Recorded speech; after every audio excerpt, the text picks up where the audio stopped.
जर तुम्ही माझे व्लॉग डेली बघत असाल तर कालच्या व्लॉगमध्ये मी सांगितलं होतं की उद्या तुमच्यासोबत मी नक्कीच काहीतरी शेअर करणार आहे. तो का बरं इतका चेहऱ्यावरचा राग होता, त्यामागचं दुःख काय होतं, चला तर मी तुमच्यासोबत शेअर करते. तर हा सगळा प्रकार लव्ह मॅरेजचा आहे. आता लव्ह मॅरेज म्हणायला फक्त बदनाम आहे की लव्ह मॅरेज केल्यामुळे अशा सगळ्या काहीतरी गती होते, तसं काही नाही. तुम्ही लव्ह मॅरेज करा किंवा अरेंज मॅरेज, एक वेळेस आपण लग्न करताना जर चुकीच्या व्यक्तीची निवड केली तर आपल्याला मरणाच्या दरवाजापर्यंत किंवा स्मशानभूमीच्या दरवाजापर्यंत कॉम्प्रोमाइज करावं लागते. किंवा जिवंत नरक जर बघायचं असलं ना तर चुकीच्या व्यक्तीसोबत तुम्ही लग्न करून बघा, हा सगळा गती होते.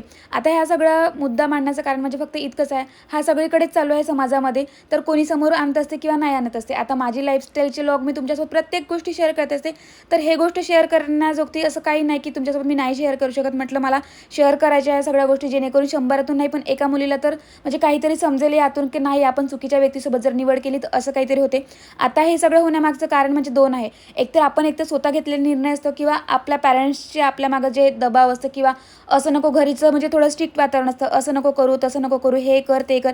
त्यामुळे सुद्धा आपल्याला बाहेरच्या व्यक्तीला म्हणजे व्यक्तीने जर थोडं आपल्याला म्हटलं की नाही तू छान आहे असं आहे, मग खूप आपल्याला असं वाटतं की नाही खूप छान आहे ही व्यक्ती, त्याच्या मागे मागे आपण जातो. म्हणजे आपल्या घरच्या विरुद्धात आपण त्याच्यासोबत लग्न करतो. पण असे सगळे काही हाल होऊन बसतात.